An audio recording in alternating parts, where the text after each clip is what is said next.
वालेकुम व्यूअर्स, कपड़े के बारे में थोड़ी सी हम इंफॉर्मेशन लेंगे कि कपड़े में आड़ा और सीधे का क्या फर्क है, किस तरह से आपने साइज लेने होते हैं, कहाँ निशान लगाने होते हैं। अगर आपने आड़ा और सीधे के बारे में आड़े और सीधे को मद्देनजर ना रखा तो आपके निशान, आपके साइजेस सब कुछ खराब हो सकते हैं, आपकी फिटिंग, आपका सूट खराब हो सकता है और आपके सूट में बेइंतहा झोल और खराबियां आ सकती है। अलग से प्लेलिस्ट है, वो भी विजिट करें। जो न्यू है फर्स्ट से 1 by 1 देखना शुरू करें। तो चलते हैं आज की क्लास की तरफ। वीडियो को पूरा जरूर देखें, मेरे चैनल को सब्सक्राइब करें और लाइक करना हरगिज मत भूला करें।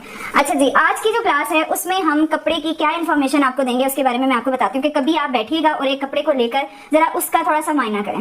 कपड़े की जो बुनाई होती है वो हमेशा आपके होगा कि उसमें ना ताना बाना, आपने सुना भी होगा नाम, ताना बाना पर इसकी बुनाई की जाती है कपड़े की।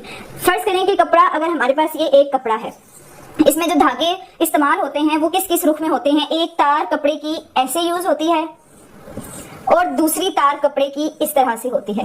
ये इतने कंजस्टेड होते हैं कि आपस में जुड़ के एक कपड़े की शेप आ जाती है। मैंने तो ये जरा खुला सा किया था कि आपको पता चले कि कपड़े की बुनाई किस तरह से होती है। कपड़े की बुनाई इस रुख पे और तार की इस रुख पर होती है, जिसको कहा जाता है ताना और बाना।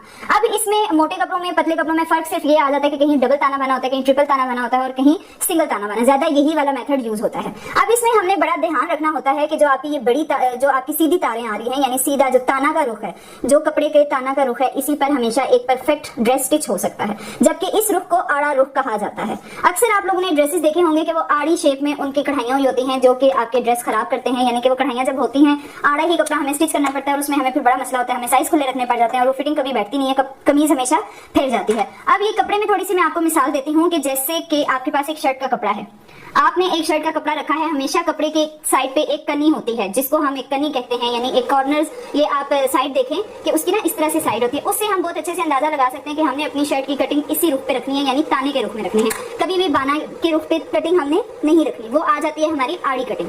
सीधी कटिंग का फायदा ये होता है कि जब हम सीधी अच्छी यानी ताने के रुख पे कटिंग करते हैं तो हमारा जो रेव वाला हिस्सा होता है, वो बाना वाला, वो फिटिंग में आता है, उसकी वजह से हमारी कमीज एडजस्ट हो जाती है। जैसे कि अब यहाँ पे आप देखें कि इसमें कोई भी लचक नहीं है।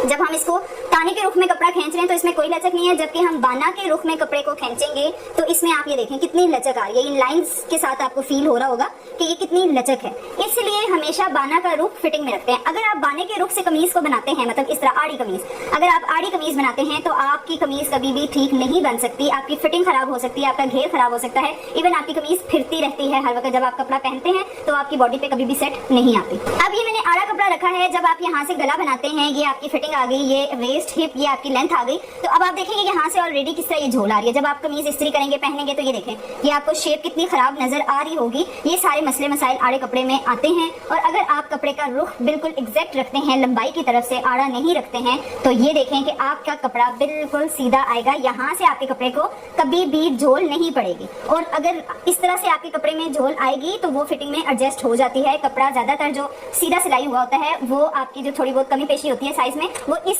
झोल की वजह से, इस फ्लेक्सिबिलिटी की वजह से एडजस्ट हो जाती है। अगर ये फ्लेक्सिबिलिटी आप लंबाई की तरफ रखते हैं तो फिर आपकी कमीज बहुत बुरी तरह खराब हो सकती है। आड़े कपड़े के बारे में इंफॉर्मेशन देने का आपको मकसद ये था कि जब आपने अगर आड़े कपड़े में ट्राउजर बनाया है, कमीज बनाई है, बाजू तक अगर आपने आड़े कपड़े में रखे हैं तो आपके लिए बहुत मसला हो सकता है। ट्राउजर हमेशा जल्दी फट जाएगा, उठते बैठते आपको बहुत मसला होगा। कमीज अगर आड़े कपड़े में आपने सिलाई कर ली है तो आपकी कमीज हमेशा किसी एक तरफ फिरती रहेगी, किसी एक तरफ कमीज ना जाती रहेगी, ऐसे होती रहेगी बार बार, आपको फिटिंग में प्रॉब्लम आएगा, हालांकि वो फिटिंग आपके हिसाब से होगी। और स्लीव्स में तो सबसे ज्यादा मसला होता है कि स्लीव में जब आप कोहनी से बाजू को मूव करते हैं, कहीं जाहिर सी बात है लड़कियों के काम होते हैं इतने, जब बाजू ऊपर नीचे होती है तो तब भी इतना खिंचाव आता है, वो आपको मजीद टाइट होती रहती है जैसे जैसे आप ज्यादा मूवमेंट करते हैं। आड़े कपड़े का नुकसान ये होता है। उसके बाद अक्सर लड़कियां ये कहती हैं कि भाई एक सूट तो हमने सही सिलाई कर लिया, दूसरा सूट उसी साइज पर खराब सिलाई हुआ। वो क्या वजह है? वो आड़ी वजह है।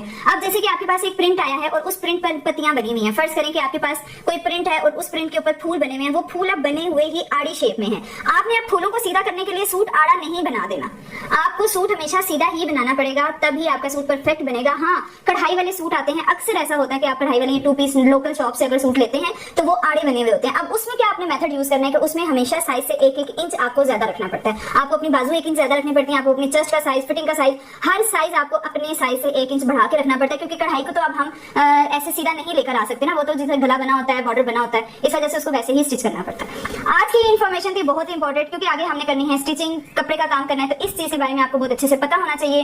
ओके जी, अल्लाह हाफिज। इंशाल्लाह नेक्स्ट क्लास में मुलाकात होगी एक नए कोर्स के साथ। उम्मीद है आपको बहुत अच्छे से समझ आ रही होगी। मुझे कमेंट सेक्शन में जरूर बताएं। अल्लाह हाफिज।